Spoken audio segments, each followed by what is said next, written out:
Good afternoon and welcome to the Friday video. In Matthew's Gospel, Jesus says, "Everyone who hears these words of mine and acts on them will be like a wise man who built his house on the rock.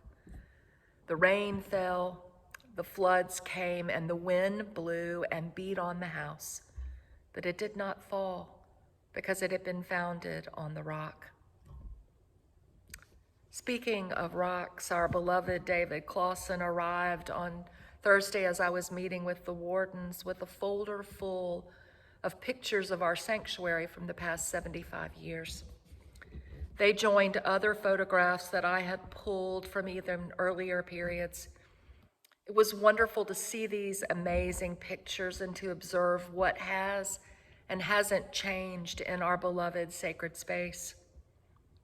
What we think has always been that way was proven to be a false assumption.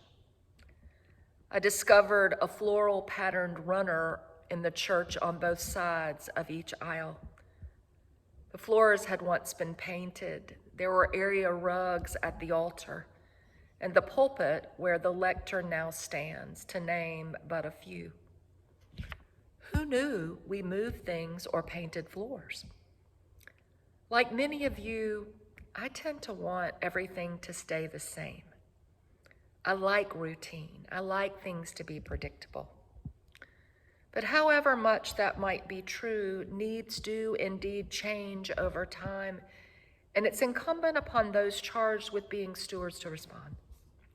While each generation does its best to honor that which has been entrusted to them, it does so by Jesus' admonition to build our house upon the rock.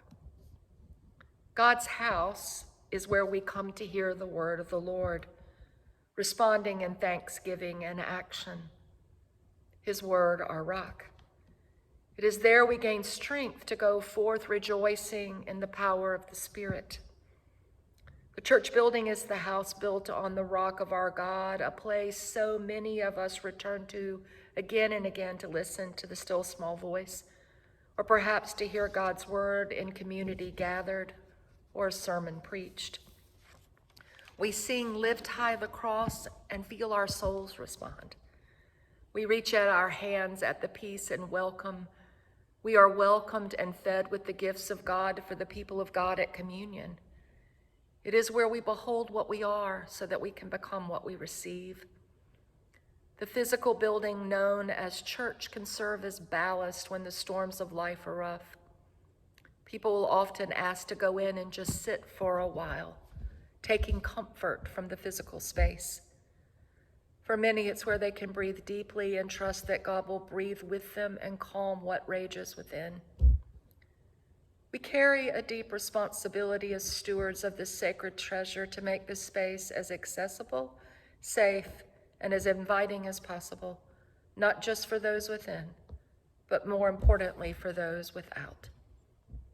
What would happen if there were no outward and visible signs like churches in the landscape of our world?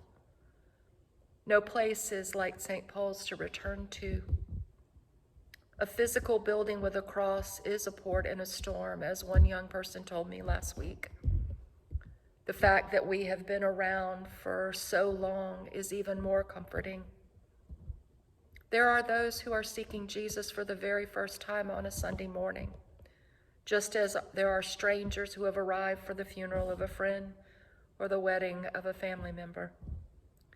Seeing it through their eyes has helped us to focus our hospitality to include our physical space. The vestry's been listening to many voices around what it means to have the house tended and kept. This includes making sure the church can withstand rocking winds and torrential rain, keeping vigilant about rot and decay, replacing when necessary anything that is hazardous, as well as creating reasonable comfort, be it temperature, lighting, seating, or sound. These are all things that we hold important. You too have commented on many things of concern, like holes in the floor where the ground beneath is visible, tired and worn carpet that is a trip hazard, kneeling cushions that are both beautiful, dirty, sagging, fractured floorboards that catch bridal veils, and the constant need to make the pews more comfortable. Every vestry has wrestled with these issues in one form or another over the course of our history, and it falls on this vestry and the people of St. Paul's to do our part to make sure that the beautiful sanctuary will be here for all who seek Jesus another 167 years from now. We do need to do everything we can to invite, welcome, and connect with those who long for God. And we need to do everything we can ensure that God's house will be the place where we and those who come after us can do just that. Beginning the week of July the 13th and ending in early fall, St. Paul's will embark on the restoration of the sanctuary. That includes the floors of the sanctuary, recarpeting as determined, painting where required, as well as attending to other pressing needs, which will be outlined by our wardens this time next week.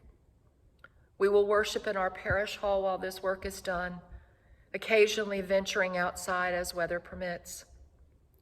The vestry has been discerning the details and preparation for this for the last 16 months and is excited about what the project entails, having planned carefully and prudently for it in every aspect, from the timing to the talent employed because of our historic property needs and our treasure to pay for it.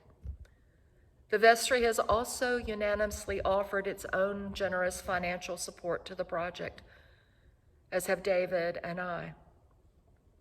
We now invite you to join us in sharing your own financial resources to make this important work of restoration possible.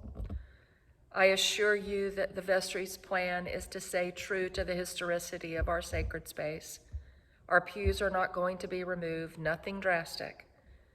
As the project unfolds, you are invited to share with us what it is about the sanctuary of St. Paul's that speaks to you. How has the church within shaped the person without? What do you treasure and why?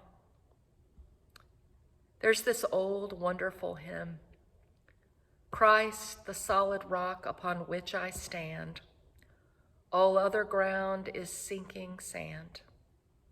All other ground is sinking sand.